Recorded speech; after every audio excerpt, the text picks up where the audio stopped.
Acesse sejaamigo.com.br e conheça os planos. Amigo, viva conexões reais! Olá, o Conexão Poder está no ar. Nosso entrevistado hoje é o promotor de justiça, Rodrigo Fonseca, que está aí na disputa pelo comando do Ministério Público de Mato Grosso. Muito bem-vindo, doutor, ao Conexão Poder. Obrigado, eu que agradeço a Conexão Poder pela oportunidade de estar aqui expondo ideias. O Ministério Público, como eu, estou sempre à disposição. O senhor tem uma vasta carreira aí no Ministério Público, né? Também já esteve aí na presidência da associação, né? E como é que tem sido tudo isso agora que o senhor colocou o seu nome à disposição nessa disputa?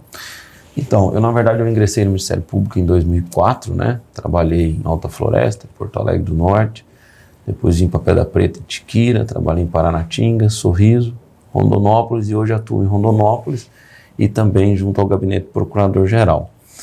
Fui presidente da Associação do Ministério Público por 3 anos e o nome da gente surgiu naturalmente, né? Dentro de um grupo que tá, né? O Dr. Deusdete, o Dr. Marcelo, Paulo Prado, dentre outros colegas, a doutora Anne Carini, que é um grupo, vamos dizer assim, de promotores, que me chamou para tentar, junto a eles, né, esse comando do Ministério Público. Né? O doutor Deusdete optou por não se reeleger, ele ainda poderia ter uma reeleição, optou por não fazer essa reeleição, então a gente conjuntamente decidiu que a gente tentaria disputa com o meu nome. Então estamos aí colocando o nome à disposição, conversando com os colegas, e tentando criar um projeto de Ministério Público para o futuro. E assim, doutor, atualmente nós temos 3 candidatos, né, disputando aí o comando do Ministério Público, e a eleição ocorre em dezembro, mas a lista tríplice vai para a escolha do governador. Como é que está essa disputa? Já está acirrada entre o senhor e os outros 2 candidatos? Bom, disputa é sempre salutar, né, na democracia, e hoje nós temos 3 candidatos declarados, né, o prazo de inscrição ainda está aberto, né, ele iniciou dia 16, fecha dia 23, mas os candidatos que já estão trabalhando seus nomes seria o Dr. José Antônio, ex-procurador-geral, procurador de justiça, Dr. Carlos Eduardo, promotor aqui de justiça da capital, e o meu nome, né? Então, assim, a nossa eleição é uma eleição feita muito diante de conversas pessoais mesmo, né? A gente consegue ter um contato direto com o nosso eleitor, né? Eu estou tentando rodar todo o estado, tanto para conversar pessoalmente com o promotor, com o meu colega, como para conhecer mesmo a realidade do estado, estradas, estruturas de cidades, porque o procurador-geral acaba tendo que ter uma visão do estado inteiro, né? Muitas demandas vêm do interior e é importante que a gente conheça esse interior para poder auxiliar a sociedade mato-grossense nas demandas que forem surgindo durante eventual mandato, se eu for nomeado, né, e vencer a eleição. Sim. A gente falou agora um pouco aí do Dr. Deusdete, que tem aí conduzido o MP, digamos, com uma postura mais discreta, digamos assim, do que gestões anteriores que a gente acompanhou do passado, né? Até numa gestão ainda do passado recente, nós temos o ex-procurador-geral José Antônio Borges, que busca novamente, né, a eleição aí no comando do MP.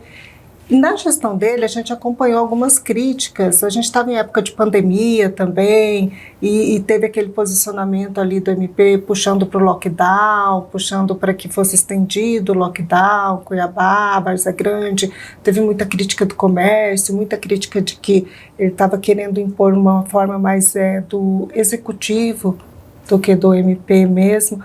Qual que é a sua avaliação sobre o papel do MP, sobre como deveria ser melhor, digamos, qual o papel do MP nessa questão dessas ações de invasão, de cuidado de não invasão aí em outros poderes?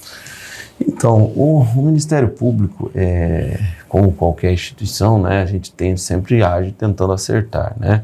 Eu entendo que o Ministério Público deve trabalhar sempre de forma apartidária. O Ministério Público é um defensor da democracia e deve estar sempre distante, né, dessa questão mais ideológica partidária.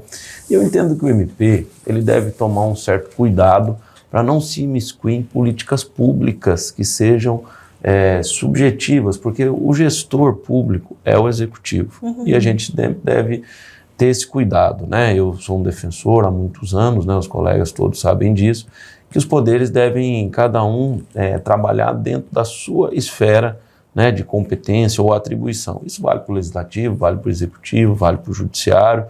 A gente deve estar sempre, né, vamos dizer, o Ministério Público deve sempre entender que a função principal dele é a defesa da ordem jurídica, da democracia, das leis, evitando que ele ingresse muito num campo de atuação que não é destinado a nós, que é destinado aos demais poderes, né? No caso específico que a senhora me perguntou, né, eu desde a pandemia defendo que essa decisão de lockdown não é uma decisão do Poder Executivo.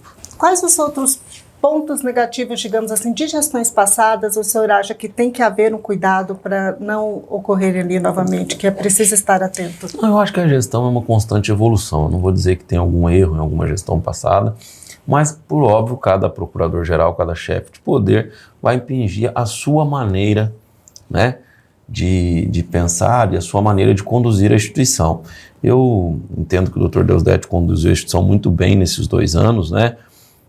Eu represento, sem dúvida nenhuma e com muito orgulho, uma continuidade do trabalho que ele está fazendo, um trabalho mais discreto e um trabalho na tentativa de ser mais resolutivo. Eu costumo falar que alguns trabalhos me parecem muito, vamos dizer assim, com muita mídia e pouco resultado para a sociedade, quando eu acho que o Ministério Público deve sempre optar por mais resultado da sociedade e menos mídia. Eu costumo brincar com os colegas que o nosso trabalho tem que dar um resultado mais direto para a sociedade, né? Eu acho que com a NPC, a NPP, que são institutos mais novos, né, de solução consensual de conflitos, né, a NPP do lado do criminal, a NPC do lado de ações de improbidade, etc., é uma forma do Ministério Público resolver os problemas de forma mais rápida e devolver para a sociedade, seja recursos ou qualquer disfunção que tenha tido ali no sistema jurídico, de forma mais rápida, mais efetiva, porque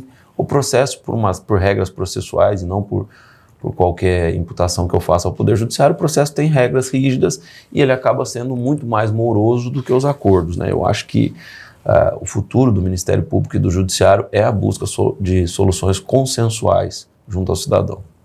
Aproveitando aí essa fala do senhor, o senhor falou aí menos midiático e mais resolutivo, né? A gente acompanhou ao longo aí de várias gestões que nós tivemos aquelas operações, digamos, que chamamos de pirotécnicas, né? São várias pessoas sendo expostas e aí depois passa-se um tempo ali, essas pessoas não se comprovou nada contra elas e a exposição já foi feita, né? A exposição já foi feita, não tem como voltar atrás. Sua avaliação nesse tipo de situação, doutor? Eu sempre tive uma avaliação que qualquer tipo de operação deve ser o mais discreta possível, né? Porque quando você faz uma operação, você não tem sequer uma denúncia, né? Você está numa fase de investigação. Então, qualquer exposição do cidadão, ela é negativa. Por óbvio, o Judiciário, a Justiça como um todo, o Ministério Público tem que agir. Para investigar, muitas vezes você necessita de medidas mais invasivas. Sim. Só que elas devem ser sempre tomadas com cautela e evitando ao máximo, né, dentro do que é possível, evitando ao máximo a exposição do cidadão, porque, como você mesmo disse, né, você ainda não sabe, pode ser que esse cidadão sequer seja denunciado, né, lá na frente pode ser absolvido. Então é sempre negativo você ter uma exposição dele, né? Eu acho que, inclusive, nós temos até uma normativa interna para que se evite, né, ao máximo qualquer tipo de exposição. Eu acho que o Judiciário, o Ministério Público, a Polícia como um todo evoluíram nesse sentido, né?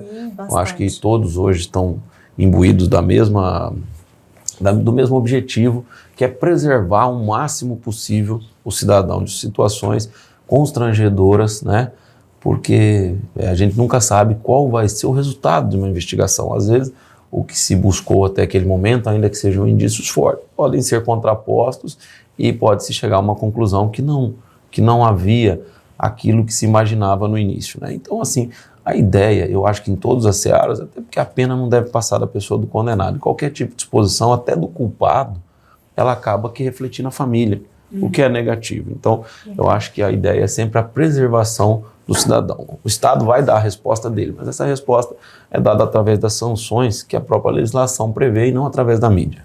A gente tem observado nessa gestão uma atuação mais discreta, digamos assim, né? A gente não tem visto essa exposição que a gente via antes.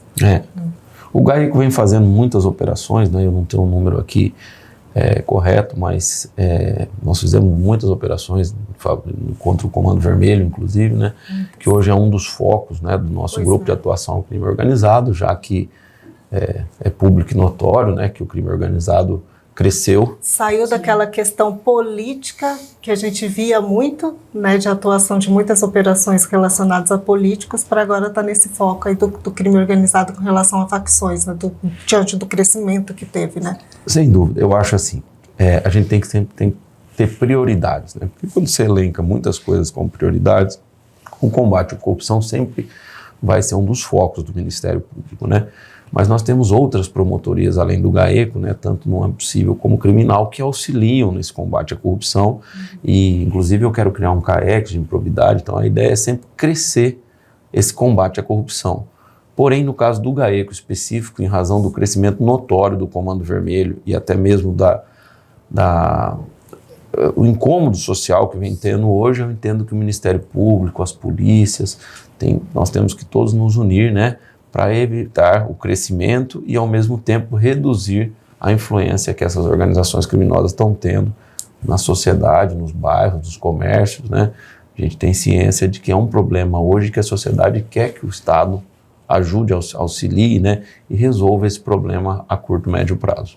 O senhor falou que, se for escolhido e se for eleito, pretende criar um núcleo específico contra a improbidade? Na verdade, eu quero criar um núcleo de perícias, né? Quando eu falo CAEX, porque a improbidade, né, qualquer tipo de corrupção, ela não refoge, na hora de você investigar, não é só conhecimento jurídico. Muitas vezes você depende de perícias técnicas na área de engenharia, na área de contabilidade.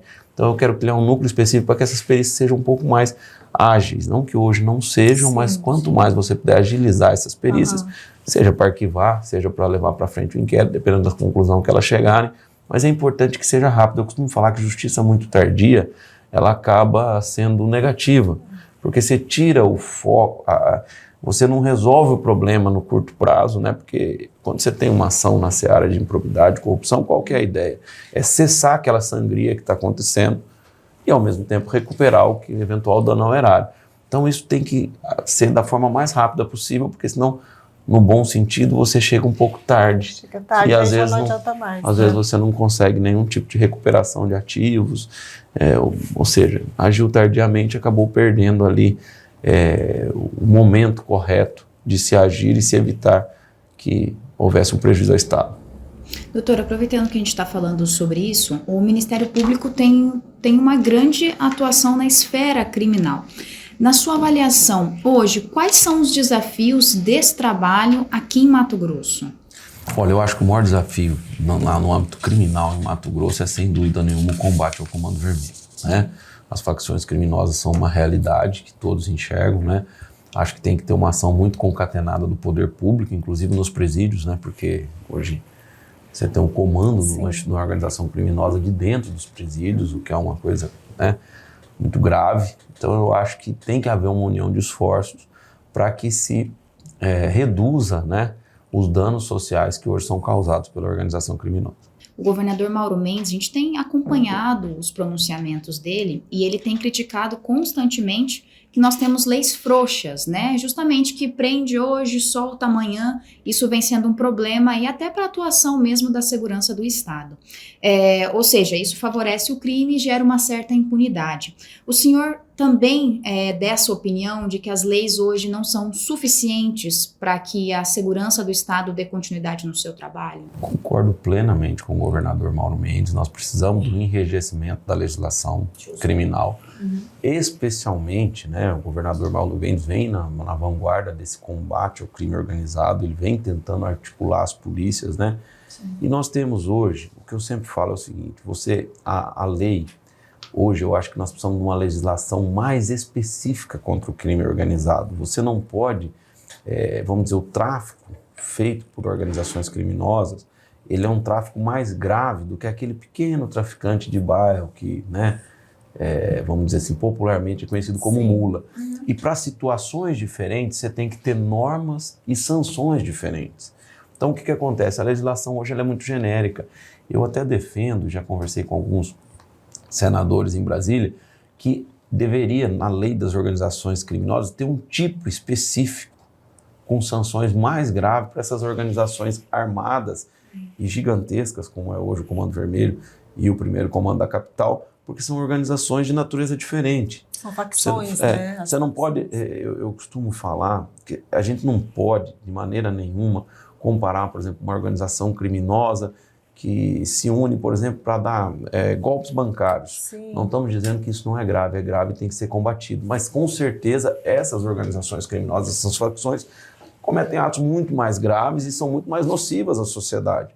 Então, você precisa de legislações diferentes para combater espécies diferentes de crime e organizações criminosas. Então, eu acho que deveria ter uma evolução na lei do crime organizado para prever tanto sanções como medidas cautelares, prisões específicas às facções. Só aproveitando ainda esse assunto, a gente tem visto muita discussão em cima de que os estados possam legislar contra a execução penal. O senhor acha que essa é uma ação que seria benéfica? Nós temos primeiro um problema constitucional, né, que aí cabe ao Supremo Tribunal Federal decidir, mas vai ter uma discussão, caso aprovada, né? Se eu não me engano, a senadora Margarete tem um projeto nesse sentido, né? A senadora Margarete também vem na vanguarda aí tentando combater o crime organizado e também a violência doméstica, né? Ela tem feito muitos projetos de lei, é muito solícita com o Ministério Público, com o Poder Judiciário mato-grossense, né? Que eu costumo falar, nós não somos legisladores, mas a gente acaba sendo um destinatário, assim como a sociedade, desse trabalho do legislador. Então a gente tenta colaborar com ideias, porque muitas vezes você conhece mais o aspecto prático da aplicação da lei. E eu entendo que a gente tem que, a questão da legislação estadual, o que eu sempre falo é o seguinte: o Brasil é uma federação que concentra muito poder na União. Você pode ver que nos Estados Unidos você tem até pena de morte em alguns estados e outros não. Por quê? Até pela forma de criação, os Estados Unidos veio de uma federação que se uniu para criar o Estado. Então, o governo americano, o Estado americano, ele foi uma união de Estados federados. O Brasil foi o contrário, né? Nós fomos segregados, a gente tinha um poder central e segregou. Com isso, eu acho que a gente tem pouca autonomia dos estados. Então, eu acho que é benéfico a execução penal ser feita com mais autonomia pelos estados, porque os estados têm realidades distintas, desde realidades financeiras, desde realidades de criminalidade, desde realidades de clima. Então, assim, são várias questões que não são uniformes no país. Então, eu defendo não só na execução penal, mas como em tudo, haver uma evolução da autonomia dos estados, né? Eu acho que nós temos um erro, por exemplo, até mesmo o poder de investimento, que Mato Grosso ultimamente cresceu muito o poder de investimento estatal, né? Hoje nós estamos falando por volta aí de 15% a 20% de investimento em infraestrutura.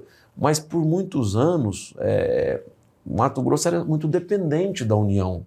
Isso é negativo, porque você fica dependente de fatores externos, até fatores políticos, para que se invista no Estado. Legislação, idêntico, por exemplo, os nossos problemas ambientais, muitas vezes são diversos problemas ambientais de São Paulo. Então, quanto mais se tiver autonomia estadual para fazer legislação, na minha visão, melhor é. Isso depende não só de mudanças constitucionais, como o PECs, como eu acho assim, até uma união de esforços dos estados federados para que eles tenham mais autonomia, seja na arrecadação, seja na legislação. Porque eu sempre falo assim, o cidadão mora no município, depois no estado e por último na União. Então, quem está mais próximo ao cidadão, quem mais entende os problemas por quais eles passam, é o governo, né, mais próximo, seja o governo municipal, seja o governo estadual. Então, eu entendo que a ação da senadora Margarete é muito positiva. Sim, falando aí, voltando aí na questão desse comando do crime que vem de dentro das penitenciárias, e o senhor falou aí de medidas diferenciadas para esses casos aí de líderes de facção. A gente sabe que a entrada de celulares ali nos presídios é o que facilita bastante que eles continuem, que esses líderes de facções continuem a comandar o crime aqui fora, né? Na sua avaliação, as visitas nesses casos teriam que ser proibidas? Eu entendo Seria assim, uma medida? Eu acho que, Porque não é só através de visitas, né? Por exemplo, esse dia a gente teve até drone, eles fazem, Sim, usam para... Então, São assim, várias maneiras. hoje você né? tem muito recurso tecnológico para que o celular chegue no presídio, né? Só que eu entendo assim, eu acho que nenhum direito é absoluto, né?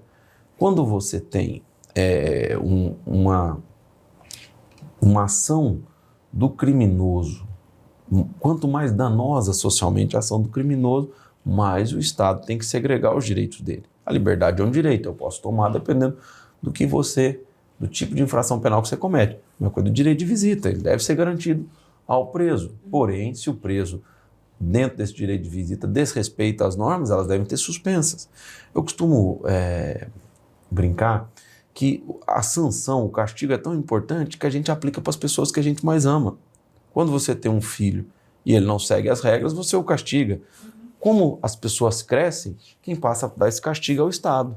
Então eu acho que o Estado sempre pode restringir direitos, desde que haja motivos jurídicos e ações do criminoso, do cidadão, que façam com que isso seja necessário. Então eu acho que o direito de vida pode e deve ser suspenso em caso em que o criminoso não se adapta às regras do direito de visita, porque se alguém leva um celular não está se adaptando, né?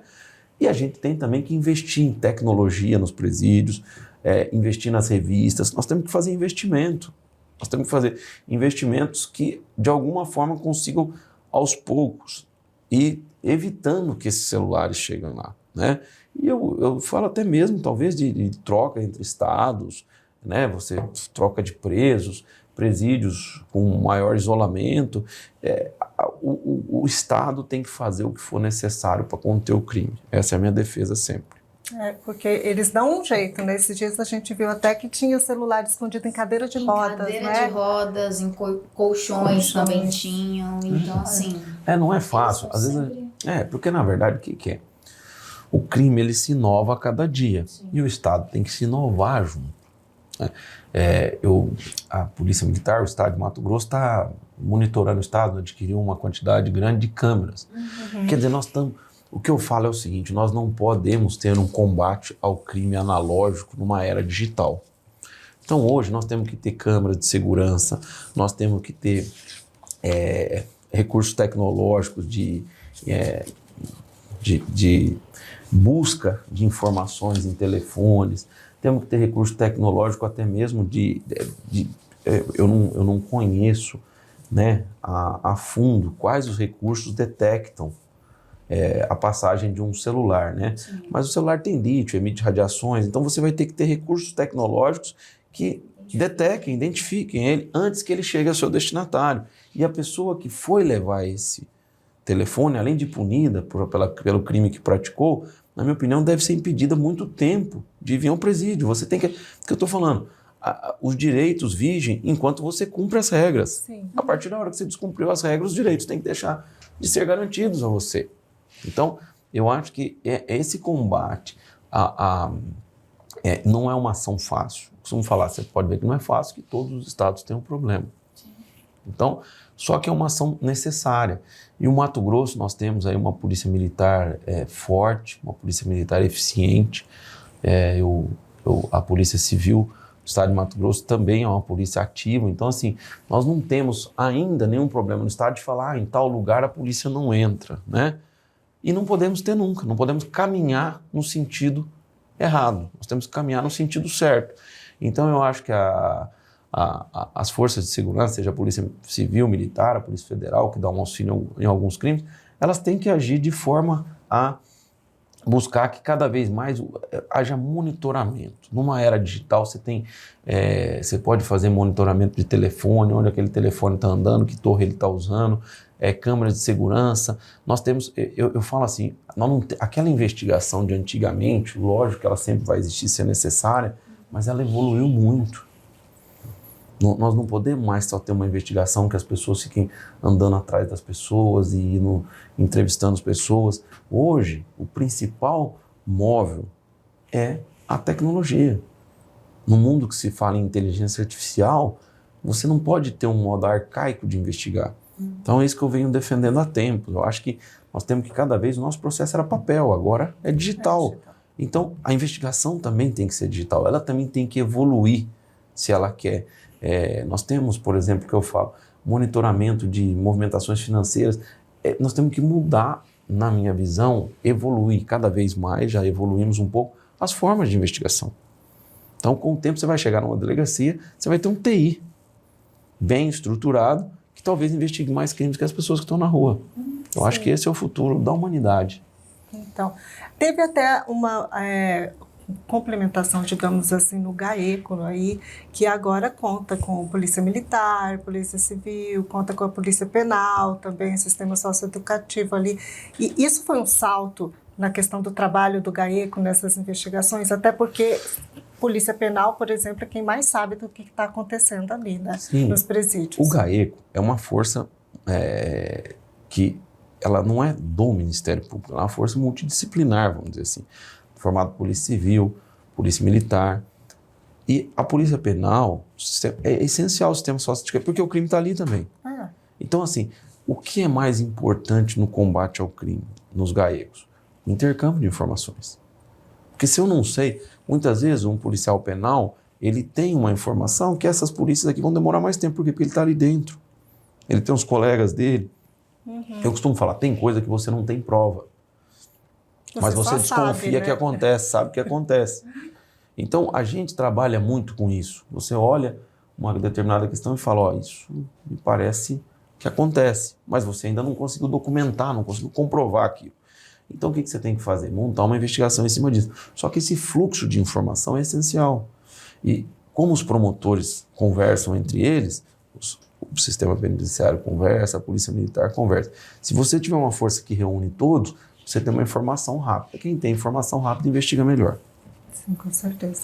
A gente tem acompanhado também que parece que o tribunal do crime tem sido normalizado pela sociedade. Ainda falando sobre essa questão das organizações criminosas.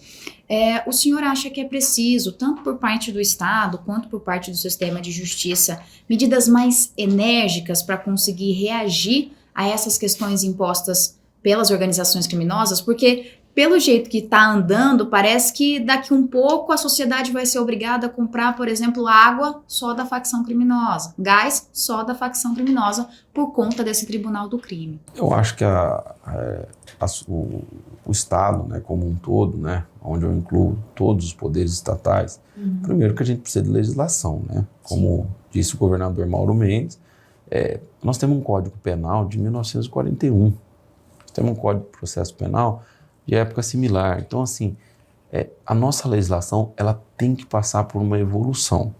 Eu acho que esse talvez seja o primeiro passo.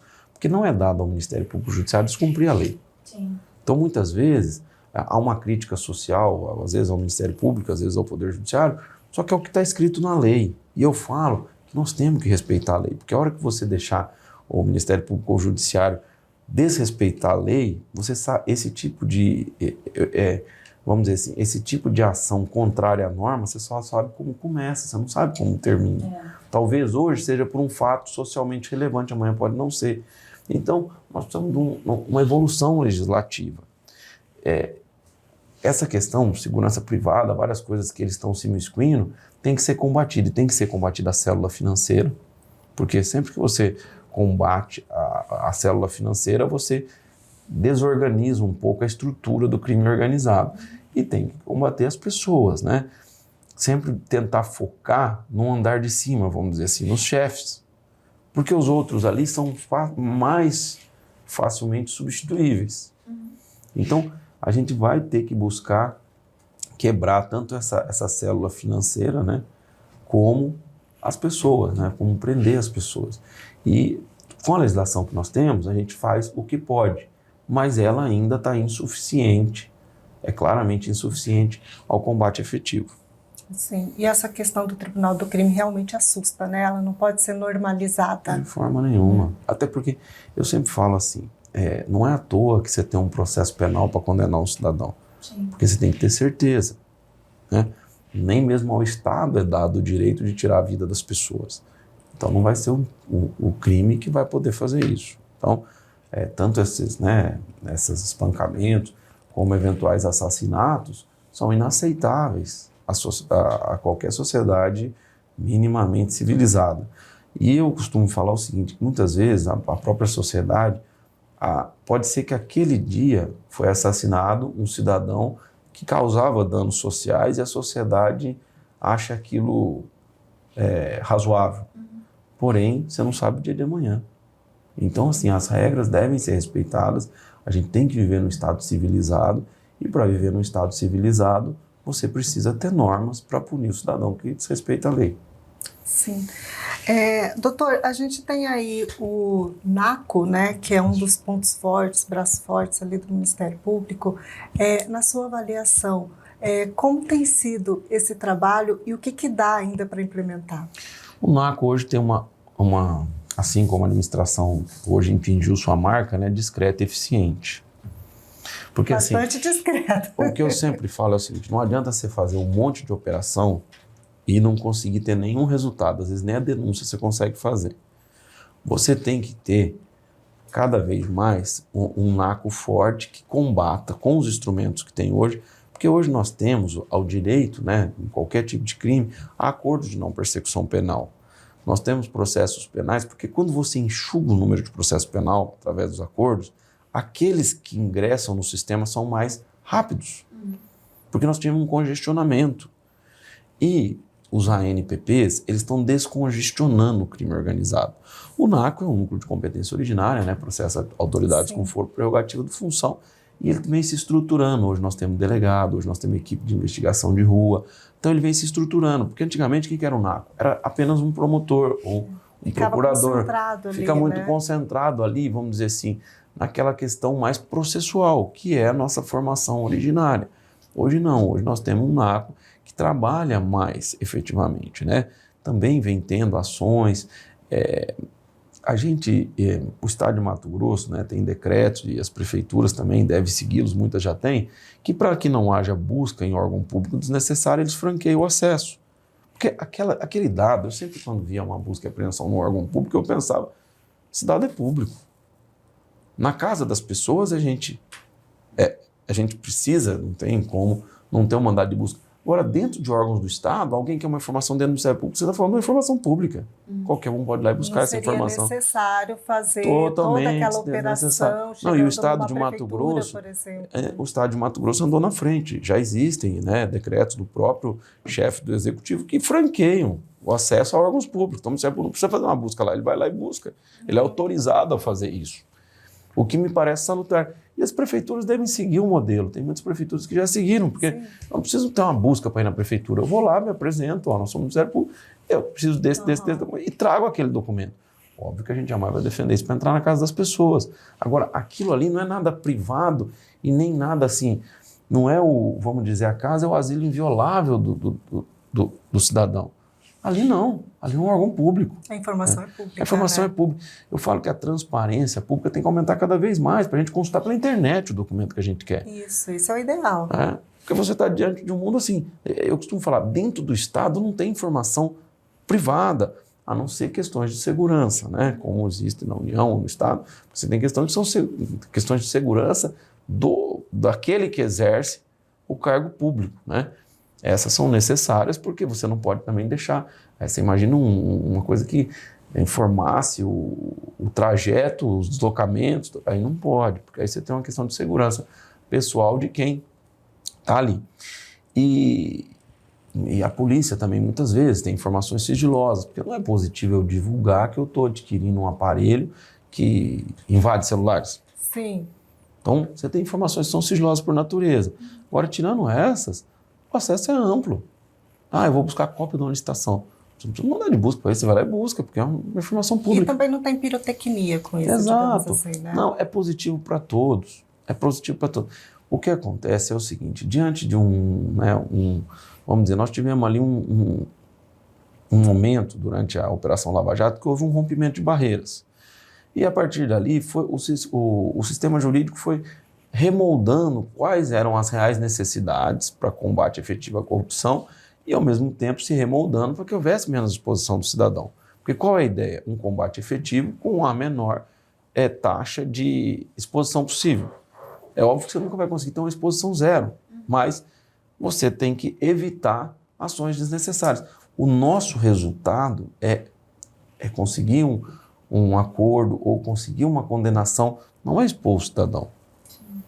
Então a gente tem que sempre trabalhar que esse é o norte. Vamos dizer, a exposição, ela muitas vezes ela tem que ser vista como um dano reflexo, na minoria das vezes inevitável. É que a gente passa um momento aqui em Mato Grosso que as operações vinham em série, né? E aí, digamos, a gente viveu realmente esse momento muito midiático, mas também tinha muita coisa acontecendo ali, né? E eram pessoas públicas, né? E as operações em série, elas dependem também do momento dos erros em série, né? Sim, foram erros em série. Eu não quero aqui, não estou aqui, né, imputando, né, não gosto de falar, eu sempre falo que eu não gosto de falar de processo do qual eu não li, não tenho conhecimento dos autos. Mas o que eu digo é o seguinte, às vezes a gente fala, mas estou dando um exemplo, né? Ali na região do norte tem mais ações de roubo de veneno, tem mais, porque ela tem mais roubo de veneno, né? Então, quando você vê muitas operações, não é uma questão assim do Estado, do Ministério Público, da polícia, nós aumentamos ou diminuímos. Conforme os crimes vão aparecendo, a gente vai fazendo aquilo que é necessário. Então, isso sempre vai depender do momento. Eu costumo falar que o crime migra, quer dizer, hoje eu entendo que um dos crimes que nós temos que mais combater, tirando que nós já falamos de crime organizado, é o crime cibernético. Porque você mudou. O sujeito com um computador vai lá e desvia 10 mil da sua conta. E você não vai achar um cidadão com 10 mil no bolso para roubar ele. Então o crime cibernético ele é mais grave e menos violento. Então ele é vantajoso para o criminoso. Migrando, né? Ele é vantajoso porque ele tem um resultado financeiro, vamos chamar assim, maior, com menos risco para o criminoso. Sim. Ele Então, não vai enfrentar a polícia num tiroteio. nada. Né? Não vai enfrentar nenhum cidadão. Não vai enfrentar nenhum cidadão numa possível reação ali, né? Isso. Então, assim, é o que eu estou falando. A sociedade, eu venho conversando, né? Eu estou andando no estado, conversando com os promotores, né? O Ministério Público Mato Grosso é um Ministério Público, assim, que está bem estruturado e comprometido. E a gente observa o crime mudando. É o que eu falo. Antigamente, o cidadão tinha que se deslocar ao Ministério Público para falar com o promotor. Hoje ele faz isso via Teams da casa dele. Isso preserva o cidadão e diminui o gasto público. O atendimento online, o mundo online, ele é positivo para o cidadão. Eu fui renovar minha carteira recentemente, eu só fui fazer o exame médico, a carteira saiu no meu celular. Então, esse é o mundo moderno. E o Ministério Público, uma das coisas que eu quero investir muito é em tecnologia. Eu venho falando para os colegas o seguinte, o cidadão vai ao Ministério Público, é muito bem-vindo e queremos que vá. Só que, com a realidade atual, esse atendimento vai cair cada vez mais e vai ser mais tecnológico. O cidadão vai entrar no site, vai ter uma conexão, vai abrir um programinha de computador no celular dele e vai falar com o promotor. Esse é o futuro. O futuro quando a gente utiliza o Poder Judiciário hoje, muitas vezes você não sai de casa. Sim. E isso é um sonho, porque você resolve o seu problema. O que eu venho insistindo muito durante essa campanha, vamos dizer assim, essa conversa com os colegas, é isso. O mundo evoluiu para a era digital. Nós temos que investir no nosso site, em facilitar, em ter um aplicativo de reclamações. A gente precisa dar o acesso ao cidadão, seja pessoalmente, nós temos sedes, seja remotamente. Porque o cidadão, até para reclamar, às vezes ele tem mais confiança quando ele tem um recurso tecnológico à disposição dele. Ele se expõe menos. Ele não quer ir lá se expor pessoalmente. Exato. Né? Então, esse é o futuro. O futuro nosso é cada vez mais trabalhar. Eu sempre falo que é o seguinte, a gente vê pelos filhos, né? Hoje a criançada tem 2, 3 anos, eles pegam a telinha, eles mexem, eles conseguem ligar um aparelho de ar-condicionado pelo coisa que a gente demorava anos. Melhor que a gente. Exato. Coisa que a gente demorava para fazer. Então você tem um mundo diferente, né? Eu costumo falar do atendimento bancário, né? Eu não lembro a última vez que eu fui num banco. E antigamente a gente ia num banco toda hora. A gente sacava dinheiro. Hoje isso é mais raro. Não estou dizendo que você vai ter um saco de dinheiro, tem coisas que não acabam nunca. Mas assim, o volume de antigamente para hoje é infinitamente. Eu até esse dia estava brincando que hoje com o celular na mão você viaja o país inteiro. Sim. E daqui a pouco vai viajar o mundo, porque ainda não tem passaporte digital, mas vai ter. A hora que tiver o passaporte você vai viajar o mundo. Ali você tem cartão de crédito, ali você tem Pix, você tem tudo. Então assim, e eu não vi ninguém falar, mas nós não vamos mais no banco, que pena.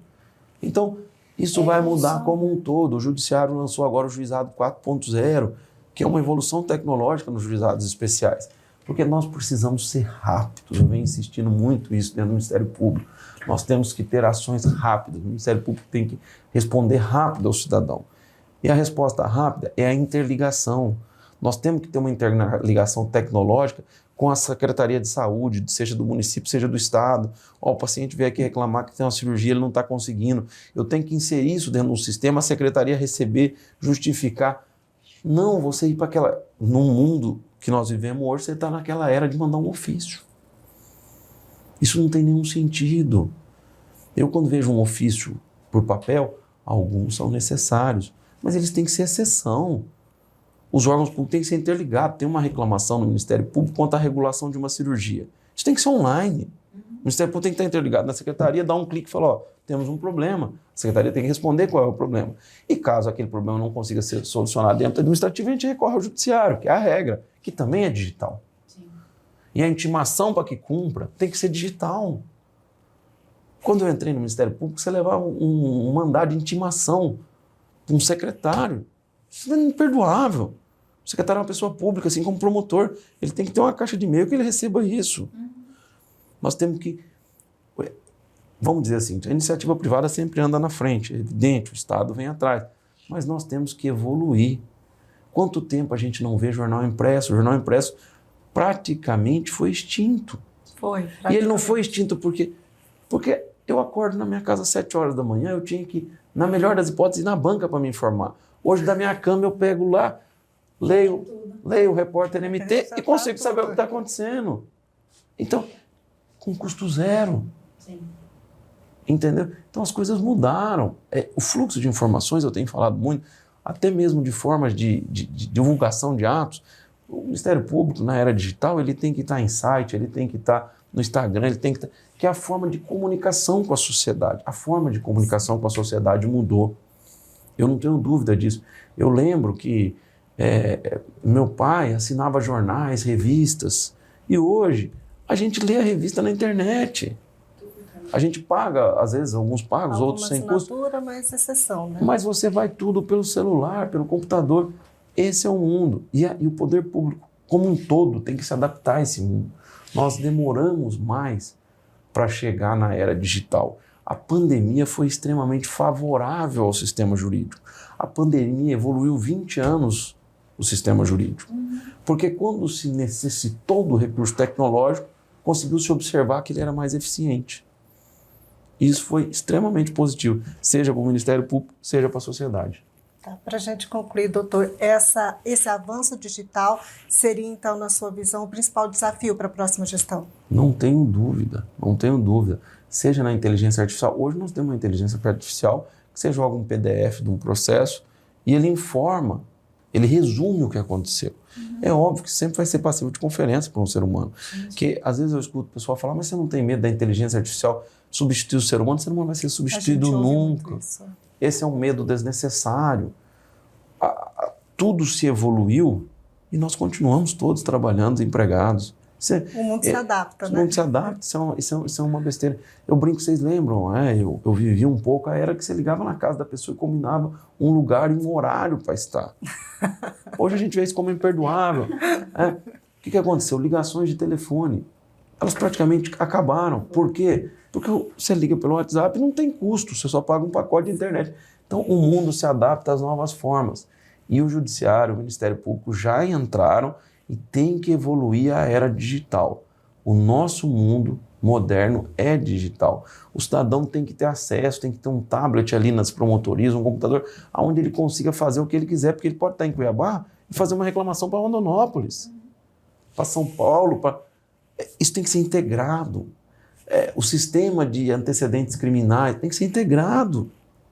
No mundo que nós vivemos não tem sentido eu ter dificuldade para consultar se a pessoa tem processos criminais em São Paulo. Todos os sistemas têm que ser integrados. O CNMP e o CNJ evoluíram isso no Judiciário, porque como são órgãos nacionais, eles acabam exigindo ações mais nacionais. Mas o nosso futuro é digital e nós todos temos que evoluir esse fluxo de informação. Quando você diminui o papel, você diminui até mesmo a poluição ao meio ambiente. Sim, claro. A partir da hora, a empresa de vocês, o site, a empresa de mídia de vocês, ela tem que ter um e-mail cadastrado, uma empresa, tem sede, tem coisa, onde ela recebe comunicações do Judiciário, do Ministério Público, do Governo do Estado. Eu estava até falando de alvará, né? Algumas prefeituras, não conheço como está em Cuiabá, já tem alvará digital. Você vai lá, protocolo, projeto da sua casa digital, sai o alvará digital. Quanta gente, quanta eficiência. A SEMA tem que ser digital, o sujeito vai lá na sua fazenda, apresenta os projetos, já responde. Hoje, a gente tem que ser rápido. Para a gente tem que ser rápido, a gente tem que usar a tecnologia. Eu lembro que quando eu ia na promotoria, antigamente a gente tinha carrinho desses de mercado para buscar processo. Chegava um carrinho de processo. Hoje isso é inimaginável. Hoje é inimaginável quanto papel a gente gastava. Quanto papel ficava em cima da mesa ali para analisar, né? Gente, ficava. O Poder Judiciário Prédios. o Poder Judiciário tinha e tem, porque você precisa ter um histórico de processo. Tinha barracões enormes para arquivar papel. Tinha. Isso tudo acabou. Então, assim, uma das, né, de uma eventual gestão, se conquistar o cargo, uma das coisas que eu mais falo é: nós temos que investir em tecnologia e levar cada vez mais o judiciário para a era digital. Nunca vai acabar o contato pessoal, porque às vezes o cidadão quer falar, quer te mostrar uma coisa. Isso sempre vai existir e nós vamos estar sempre à disposição. Mas que isso que vai ser exceção e não o digital, eu tenho certeza. É só uma questão de tempo. E o ser humano, eu sempre falo assim, a gente, por mais que seja desenvolvido, nós somos conservadores, a gente tem medo da mudança. Então, quando ela chega, demora um pouco para a gente se adaptar. Eu falo assim, eu acho que, né, vocês, talvez, alguns mais jovens que eu lembro da época que a gente via em filme, né, que a pessoa punha o dedo, abria a porta, punha a cara. Hoje isso acontece com a maior. Era o futuro, né? Era o futuro. O filme era futurista. Recentemente eu estive num campo num aeroporto local aqui, visitando uma feira onde tinha um carro voador. Hoje com um custo enorme, como tudo. O celular também tinha um custo mais alto quando foi lançado. Então tudo vai, conforme vai ganhando escala, vai reduzindo o preço. E tudo na vida vai chegando. Quando eu vi o carro voador, eu brinquei, a gente via isso em desenho, né, que o carro voava. A gente achava que isso nunca ia acontecer. E está acontecendo. Então, assim, o futuro do mundo está na tecnologia. E o poder público, o Ministério Público, o Executivo, o Judiciário, o Legislativo, eles têm que se adaptar a isso. Eles têm que facilitar o acesso do cidadão. O cidadão não pode... Eu tenho uma sede em Cuiabá, duas, tem ali da infância e juventude, mas enfim, eu tenho, vamos falar, 2, 3 sedes, só que tem pessoa que mora a 20 quilômetros da sede. Será que ele quer ir lá ou ele quer ter um recurso tecnológico que ele consiga fazer a reclamação dele chegar lá? Então, isso tem que ser uma opção do cidadão. Como você quer ser, né? Como você quer ser atendido, eu preciso facilitar o seu acesso, não dificultar. Eu penso muito até em marcar atendimentos, ele vai marcar pelo site, isso tem que evoluir, isso tem que ser mais rápido. A gente tem que, o cidadão tem que ter um acesso rápido ao poder público. E a única forma de você ter acesso rápido é ter acesso online. Certo. Satisfeita, Karine? Satisfeitíssima. Doutor, muito obrigada pela sua entrevista no Conexão Poder. Fico presente da casa para o senhor e o senhor leve para o seu gabinete. Obrigado. Volte mais vezes para a gente conversar. Volte logo depois dessa eleição também. Amém. E fica o espaço aberto para suas considerações finais. Não, eu queria agradecer o Conexão Poder, agradecer o repórter MT, né? Uma pessoa do André Mitchels e de vocês, que também conheço. E sempre falar o seguinte, nós estamos sempre à disposição para esclarecimentos, para fluxo de informação. Nós temos que informar o cidadão, estar cada vez mais junto, tendo uma relação mais horizontal com o meu colega. Porque o braço não é o procurador-geral, o braço é o promotor. Como diz o Dr. Deusdedit, o procurador-geral praticamente é um maestro, só que ele não toca. Quem toca os instrumentos e faz o show acontecer são os promotores que estão na ponta. É o colega que está lá em Colniz, é o colega que está em Vila Rica, é o colega que está em Sinop, é o colega que está em Juara. Ele faz acontecer. A gente cria estrutura e tenta gerir a instituição como um todo para que esse trabalho dele chegue à sociedade. Então, o braço é ele. Então, isso tem que ser bem claro, que eu falo assim, o procurador-geral não é, ele está. Ele fica ali algum tempo tentando evoluir o que é mais importante para o Ministério Público, o promotor, o procurador, o órgão de execução, porque é ele que entrega à sociedade o que ela precisa. Obrigado pela oportunidade. Tá certo, obrigada. Obrigada, Karine, e todo mundo que nos acompanhou até aqui.